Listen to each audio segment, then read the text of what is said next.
hereby giving history a stir. Let's talk about some people that you've heard about for sure, but I'm here to mix things up, complicate it as it were.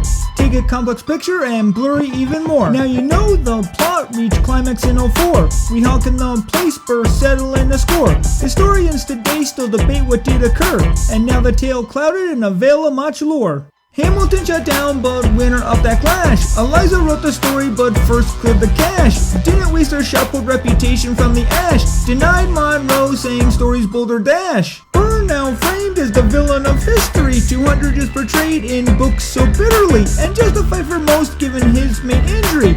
Didn't help getting caught in land conspiracy. Hamilton got attention, making Burr rather sore. Genius with the money and a hero in the war. His contributions many, got name above the door, but I'm left with the question, is he right one to adore? Is there more to Burr in his biography? Should we rethink, recast his legacy? Or does he deserve a bad rap in history? Spoiler alert, he's as bad as he could be.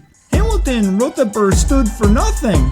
Jefferson said he couldn't stand to trust him. But let's be honest, who are these men to judge him? Who was the force calling New York to suspend? Slavery, that sin, who many would pretend could be ignored, or worse, they'd brashly defend. Burr was that voice calling for slavery to end.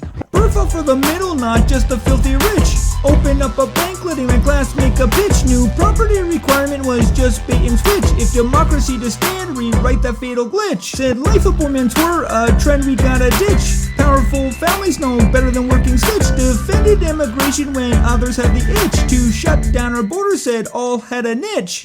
Burr had proposal and would recommend voting rights for women, not waiting to amend the Constitution someday after they all met their end. When it came to women's rights, Burr thought a vocal friend. A respectable figure when you look at that side. Maybe Burr's worst evil was having too much pride. Sure, he craved high power, switched parties with the tide, but other than that murder, what else is there to hide? Acquitted of treason but sketchy to the end. He sold his power, that's bribery, my friend. He cheated on his wife, that charge he can't defend. He had a secret family, 2 kids, the dividend. Yep, Burr had children with his wife's servant while his wife was dying of cancer, and he hid his secret family in Philadelphia. What a guy.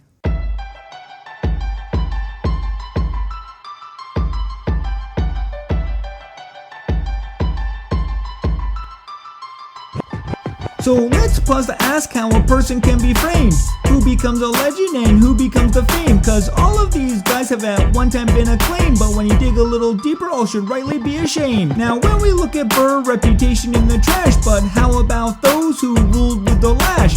How about those who cheated, no backlash? What's the response? Put their faces on our cash? Are we right to remember only what we want to see? Are we right to condone their blemished history? Whether back then or now, must look with clarity. Who are true heroes and what character should they be? How do we see a person complex without viewing them like a mirror convex? Yes, we need the history in certain contexts, but forgive and forget, no thank you next. Every person has their faults, I know you will concur, but it shouldn't take a saint to rightly infer. There is right and wrong and what we should prefer.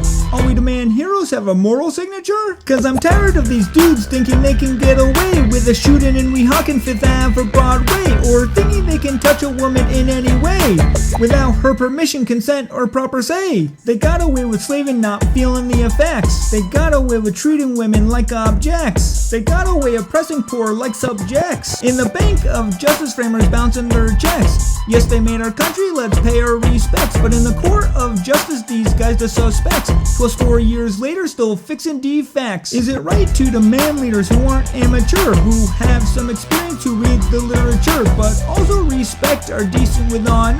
Do I dare say character that's ethical and pure? Should we reject our heroes? Should names be disavowed? Sounds quite extreme, but misbehavior not allowed. Sometimes a statue is rightly taken down, replaced with a model of how we live in now. Burr framed villain, and that's for good reason, but Hamilton and others just better deceiving. We can find better heroes for all to believe in. We must do better. Abe out. I'm leaving.